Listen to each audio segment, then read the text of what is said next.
Hey everyone, it's Michael. I'm going to be doing a review for another Goosebumps two-parter, but at the same time just an episode review, because really the two parts are one big episode of basically Goosebumps Welcome to Camp Nightmare Part 1 and 2, which are Season 1's episodes 5 and 6, basically.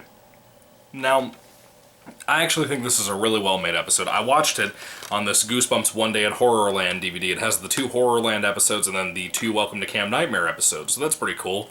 I was glad to have those because I recently read the book from Welcome to Camp Nightmare. I think for the second time in my life I read it. I'm not really sure, but I did a review, and for the most part, I enjoyed the book. I'm not a fan of the ending. But I actually think Welcome to Camp Nightmare has one of the best atmospheres to it. I think it has a lot of scary stuff in there. Kind of like Welcome to Dead House, it's one of the more surprisingly dark Goosebumps books. It's just that ending, that last plot twist, and I won't spoil it for you or anything in case you're not familiar with it, but it's pretty dumb, and it's dumb here too. But the episode itself, since it's a two-parter, I think are really well done. It came out in 1995, and using practical effects and using very low-budget suspense building, is pretty fun. It's relatively loyal to the book, I would say, from what I remember of the book at least.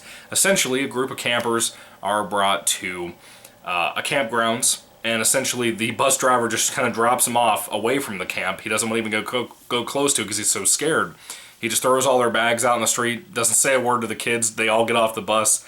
He jumps in the bus, turns it around after driving for a couple of instances, and then he leaves.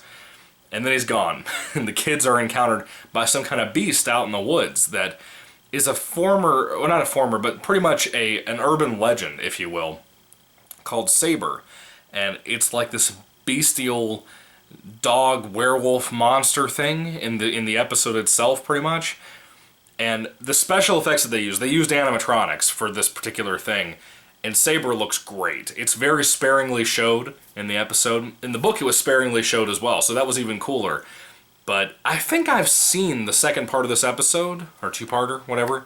I know I've at least seen this version of the ending of it on YouTube or on TV at some point. I know I've seen it somewhere, before. So I've seen a little bit of Welcome to Camp Nightmare, but I've never actually seen it from beginning to end, as far as I know, as a two-part episode, 40-minute long episode, whatever you would like to call it.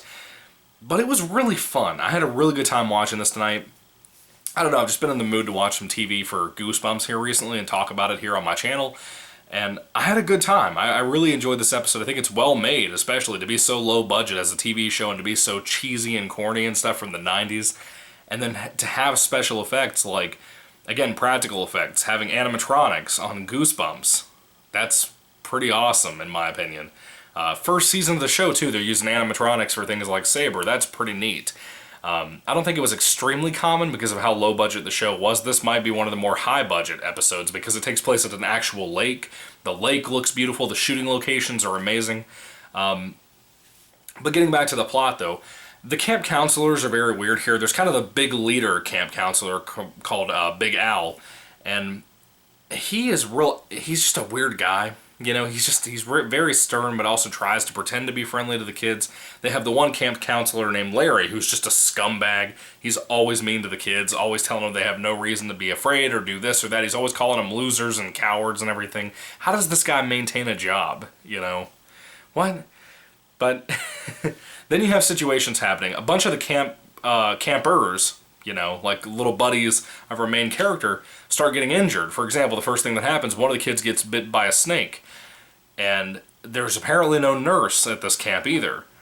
So it just kind of progressively keeps getting worse and worse, all the things that happen to some of the kids. And a lot of it's off-screen, like one of the times in the story, or in the episodes, it's implied and flat out just basically said at one point that a kid was torn to pieces. And if I had been a kid watching this episode and had heard that with my own ears, I would have had nightmares. I didn't have to see anything. Hearing it would have scared me. I would say if you're a fan of Goosebumps or you have a child that's a fan of Goosebumps, this might not be the best place, whether it be with the book or the episodes, to start your kid watching Goosebumps. It's kind of a pretty tense episode, and that's coming from a almost 25-year-old man who grew up on Goosebumps, loved it to death, and it's got its moments that it's pretty tense in this episode. And like I said, Saber, the animatronic beast thing that they show in here, he's kind of scary, honestly. I'm not gonna lie. I would have had nightmares if I had seen this in like a store like Spencer's or something. I would have had nightmares, man. I'm terrified of animatronics. It's not because of something like Five Nights at Freddy's, it's because of Chuck E. Cheese, you know? So, Chuck E. Cheese has scared the crap out of me when I was a kid when it comes to robots and animatronics and stuff. I'm terrified of the idea of AI taking over the world. Terminator scares me to death. As silly as all that sounds, it's the truth. And so seeing that so much in this episode bothered me tremendously.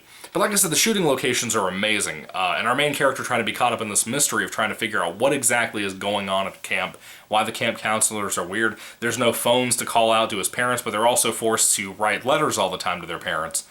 I actually think the finale execution, not so much the last plot twist in the story, the really dumb reveal that I can't stand from the book either, that everybody knows this book and episode from, because of how popular this book is, this episode is, and how popular the twist at the very end is that I still think is dumb and still a dumb cop-out.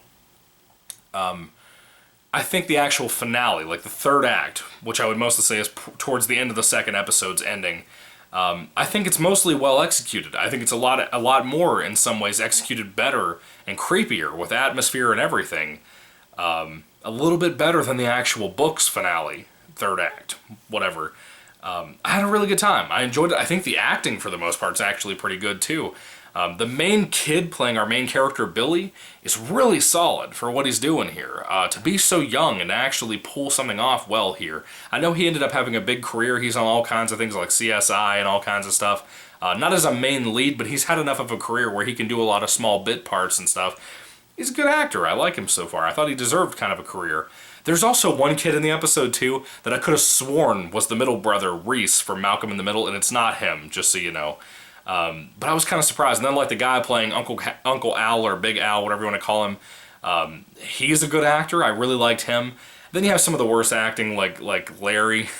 Just, yeah, Larry is not very well acted. It's not really the actor's fault either, I think. I think it's more the directing style and how they made Larry into almost a completely different character than he is in the actual book. He's just a jerk here, period. But, you know, you have good music and everything for Goosebumps here, as always, as par for usual for Goosebumps episodes. It's a fun time. If you like Goosebumps TV episodes from the old 90s TV show, you're probably going to love this. This is actually, again, in my opinion, I would say this is one of the better episodes from the show. I think it's a more high-quality, more well-made episode compared to a lot of these shows and episodes and stuff. Usually they feel very cheap, very rushed. There are some moments in here, some particular scenes that feel a little rushed, but not like to the extent of something like Bride of the Living Dummy, if you've seen that episode. You know, that episode's very rushed, very quick, the pacing, it's very choppy. This is not like that. This is actually kind of surprising. How well-paced and everything it is. There's also another place in the actual episode and in the book called the Forbidden Bunk. It's actually a bunk that kids used to stay the night in, I guess, and it's forbidden for whatever reason. We don't really know the story behind this thing. I don't think we ever learned it in the book, too. There's just a lot of to-doing with kids going missing and stuff. Saber apparently lurks around this thing, and they just kind of want you to stay off the property.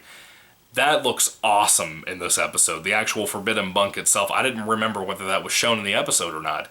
And it is, and it looks rad. It looks like a 90s boarded up house. It's awesome.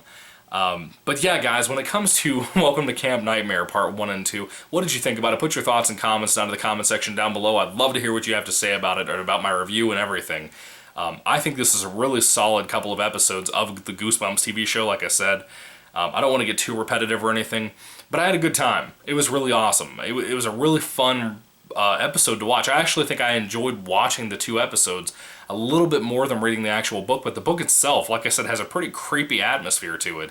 And the lurking saber creature thing is pretty scary too in the book. I'd say it's a little bit more scary than it actually is in the episode, but it kind of depends on what scares you more. Does a beast lurking out in the woods that might be a werewolf or something, does that scare you more in just your own brain and how you can come up with ideas to make that scarier? Or does the animatronic thing scare you more, like in the episode, like what I talked about, if Chuck E. Cheese has traumatized you, and then Five Nights at Freddy's came along to reinforce that, if you forgot about it. But anyway, when it comes to Welcome to Camp Nightmare Part 1 and Part 2, if I had to rate these on a 5-star basis, I think I would give it probably a 4 out of 5. Like I said, the only thing I don't like about the episodes, or the book for that matter, is the big last plot twist. I think it's horrible. I think it's stupid. And a lot of people give me a lot of flack for that. I feel that way. I can't help it.